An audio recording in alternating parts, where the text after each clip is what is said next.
The White House is trying to say the memo does not directly pertain to Benghazi, and then it's still falling back on the CIA told us it might have been a spontaneous demonstration. They're going to stick to that story no matter what, right? Right, but meanwhile, you heard in Jay Carney's own answer, he said the part of the email that does mention Benghazi says this.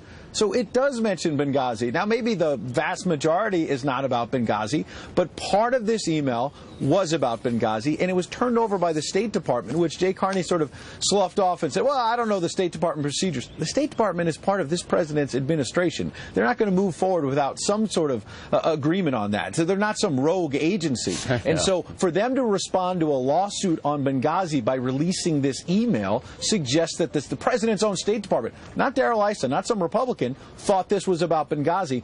And so the bottom line is they're pushing back on this, but it raises sharp questions about why there was a congressional subpoena out there for many, many months about Benghazi documents. And the president, Secretary of State Kerry, and others said, we've turned over all the documents. Well, maybe they didn't. Well, they didn't, obviously, because Judicial Watch had to get this one.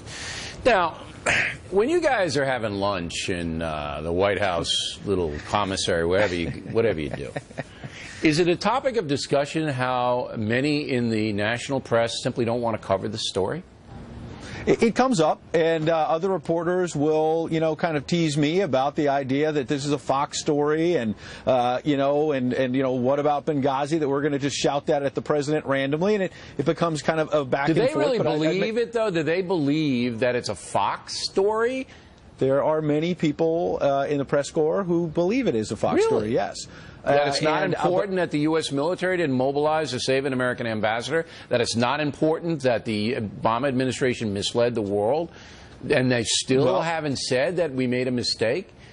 People are going to have to defend their own questions or lack of questions in the briefing room, but I would note the last 2 days, John Carl of ABC News, Major Garrett of CBS News, Jim Acosta of CNN, asking very similar questions to the ones you just played that I asked. And yet, what did Jay Carney do? He went after me and Fox and said, you and your bosses haven't been able to prove a conspiracy theory, as if I'm personally pushing this, which I take offense at because I'm not. But you're saying that has some traction inside the press. That is my point, that if you're attacking one of the folks and saying this is some crazy conspiracy theory that Ed Henry wants to push, that might make some other people, I don't know, I can't prove this. Are they that dumb, Henry? Are your colleagues at the White House that stupid? Check the transcripts and see how many people follow up. I know there were some folks in the front row who have been pushing on this. There are others who haven't asked the question at all. And maybe it's not going to go anywhere. I don't know where this story leads. And I think their bosses are telling them not to do it. You mentioned Major Garrett, former Fox News correspondent. Used to be at Fox, now at CBS. CBS News didn't do anything last night on their signature broadcast. They didn't mention it. They didn't mention it. Interesting, but he asked about it at the briefing today. And he didn't make the air. He didn't make it. He didn't get on. And that coupled with Cheryl Atkinson saying, hey, I investigated, I had stuff, they wouldn't put it on. Well, I don't run CBS News. Either do I.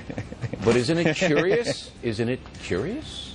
It's interesting, but you know what? I'm focused on my job, and I'm going to keep asking the questions. All right. Who's running CBS News? Who's the head of it?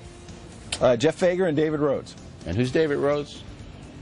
He used to work at Fox News. He's related to Ben Rhodes. I think that's what you're trying to get at. His brother, right? Yeah, they're brothers. So, but they're both